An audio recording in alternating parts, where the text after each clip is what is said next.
Thank you for welcoming me onto your headphones. I'm Eddie, and this is the Rollback. And folks, next week we got the final installment of Daniel Craig's James Bond, also the 25th film in the James Bond series.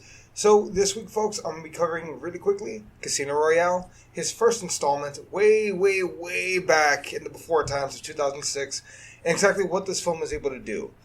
Now, Daniel Craig obviously stars as James Bond. We also have Eva Green playing Vesper Lind. We have, and I'm gonna butcher his name. I'm sorry about this. Mads McKinsley as Le Chiffre. Somehow I'm able to butcher that less. Those are really our three main characters. Although, shout out real quick to Judi Dench, who's able to play. M in a lot more of a serious take than she did in the earlier James Bond films. So bear in mind, Daniel Craig James Bond comes after some controversy from the previous James Bond film. I believe it was called... Oh, yes, found it. Okay. So Die Another Day. If you've never seen Die Another Day from James Bond, don't go watch it. Don't go watch it. It's not good at all. And bear in mind, it is actually, up until the point that it was released, it was the highest grossing James Bond film ever made. Pierce Brosnan playing 007 in the Arctic. It was not a good movie at all. It wasn't a good James Bond movie. It was not a good film in general. And because of the lashing it took from critics and whatnot, and I got to assume some degree of embarrassment, they put the 007 agent on ice for a while, up until 2006 with a soft reboot, I guess, with Daniel Craig. Now, the reboot of this character shows James Bond not, when he's at his peak, but more towards the beginning of his career. He's a little sloppier. He's a little learning. He's too abrasive. He's too quick to murder, apparently. This film actually opens with a really great black and white sequence of him actually earning his 00 status. And it's so quippy, but it's fun. This more serious take. It reminds me a lot of Batman Begins. It's a lot more grounded.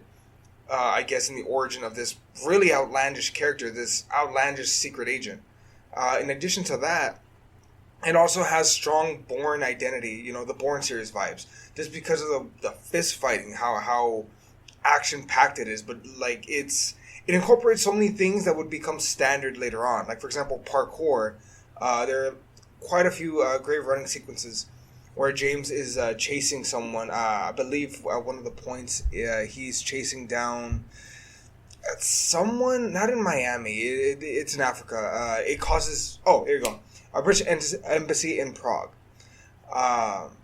Anyway, just all these great action sequences delve in. Also, again, these fight sequences, incredible. Genuinely incredible. I'm sorry, it was in Madagascar where this happened. But yeah, so I'm talking about the parts of the film.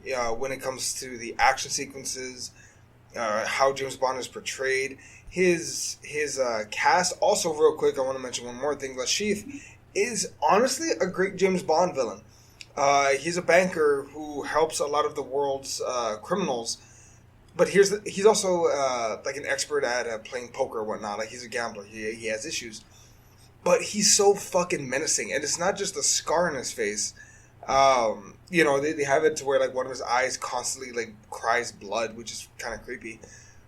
But he's very calculating and smart. He's the best kind of villain because it's not easy for James Bond to get to him, to beat him necessarily.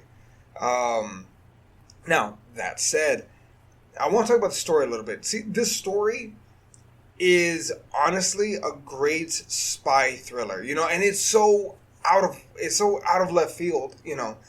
This banker to the world's criminals he just lost all this money because James Bond stopped this thing from happening in the stock market.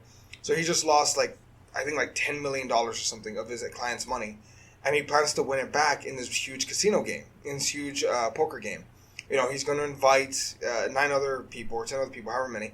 The Le Chiffre plans to play and win. 2 of the people that he invites are, posing as criminals, but one of them is obviously James Bond playing fucking James Bond. They give him a secret identity and he says, nah, fuck that, they already know. And on the other side, there's a gentleman by the name of, let me find it real quick. Sorry, Felix Leiter, played by Jeffrey Wright. You're going to see him actually playing Detective Gordon in The Batman. That comes later. But he's also a CIA agent. He's a CIA operative, also trying to take in Lashif. Because they both realize if Lashif loses, he's trapped in a corner. He's going to have to go to one of the organizations, and they can use him to really crack down on these criminals. Nonetheless, game begins. James actually loses at one point. He loses all of his money, but Leiter decides to help him out. He'll bankroll him. In exchange, though, the CIA gets first dibs on Lashif. Now, here's another aspect of a lot of the James Bond movies that's typically been controversial, but they do it a lot better here. Vesper Green plays the Bond girl. Eva Green plays Vesper Lind, the Bond girl. She's from the Treasury, and she's basically there to supervise James Bond and maybe possibly stake him in this high-stakes poker game. Typically, Bond girls up until this point have always been portrayed as one-note women that he just sleeps with, like eye candy for the most part. This time, not so much. Vesper Green is a lot more complicated than that. She's not there for James. Obviously they do fall in love, but they actually fall in love after a while. She's more or less there to serve as another side. She's the lighter heart, I guess, of this film. She has a conscience. At one point, they're almost killed by two people, and she doesn't kill one of the guys, but she stops him from using a gun to shoot James. And she feels immense guilt over that. At one point, when he goes back after playing some of the game, he goes she's in the shower, and she's still dressed, but she's saying, it feels like there's blood on my hands and it won't come off. And James goes to comfort her because he understands, she just watched a man die, and I guess for her, she's partially responsible for his death, and even if he's a bad guy, she still feels that guilt. And it's a really, incredible moment there for James, to be that kind of vulnerable. I don't think he's ever been that vulnerable in those kind of moments, or that caring, But Daniel Craig displays in this film at that moment, he is. There are times where, he's a dick. There's no way to go around it. He lets people die, or he does what he has to do. But, again, are very caring and tender moments. Shockingly so. And then this film does the wise tradition of a false finish. Now, what you think is the ending is this. James is being tortured by Lashif because he wants the password so he can get the money, right? Oh, also real quick, props to the storytelling here. They're able to do everything so well that everything that's going on, every play. There's actually one character in particular named Rene Mathis, who's James's contact in Montenegro. He actually helps talk us through everything. Vesper kind of plays the audience for a moment, and he talks her through, this pot is worth everything. Oh, if James can win this, he has a chance or whatever. The chief was bluffing, James lost. Kind of walking us through it. He's that character. So props to the writing, though. They were able to make us keep up. Anyway, the ultimate culmination of this film is this. After Lashif tortures James, he ends up getting killed by Mr. White, a character that's reoccurring later on. Simply because the organization feels like they can't trust him anymore. It's not about the money, it's who can we trust. But James is allowed to live. Now, Eva Green's character, Vesper Lind, ends up making contacts with the organization that he was with to give them the money. In exchange, James got to live. And possibly her too, and possibly her love interest that we did not know about. Unfortunately. Now, that said, you think that that's the false finish, Lashiva gets killed, the James and Vesper are going to go live happily ever after for a while till his next mission or something. No, turns out she somewhat betrays him, right? She traded for James' life or whatever. She somewhat betrays him. She dies. He's heartbroken. He ends up talking to M, and he ends up finding out, okay, it was this organization. He needs to go after this organization. Whoever they are. Setting up the big picture, the big thing that would actually go over the entire James Bond series. Going all the way up to the fourth film, Spectre, and I believe probably the next film, No Time to Die. but we'll see. That film has not come out as of the time of this recording. That said, damn, Casino Royale is a great movie. Honest to God, a great movie to watch. It's a great spy thriller. Action sequences are great. The characters are likable. It's not overly grotesque.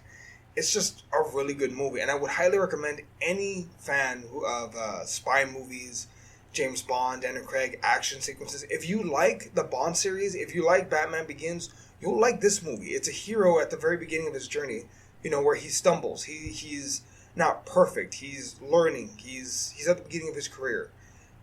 It's great. And I honestly, Daniel Craig is, maybe it's just because he's my generation's James Bond, but I really enjoy his character. 007 is a character that surpasses generations. Every generation has one. The 90s teenagers probably have, Pierce Brosnan, and fucking, I guess, go enjoy him, I guess. Kind of like Godzilla, where like every generation has their character. For me, I really like Daniel Craig as his character. And I'm really hoping that No Time to Die does him justice. That said, this film, solid A, and I cannot wait until this next one. That said, that's going to wrap it up for this short episode of The Rollback. Thank you for joining us. Hopefully next week we'll have probably quite a few episodes. Quite a bit of content is going to be dropping in these next few days on our YouTube channel and on our podcast feed. That said, please like and subscribe. We'd greatly appreciate it. We're always trying to grow the channel. Whether you're subscribing on YouTube or to our podcast, either way, it helps us a lot. Thank you very much. That said, I was Eddie. This was The Rollback. See you, everybody.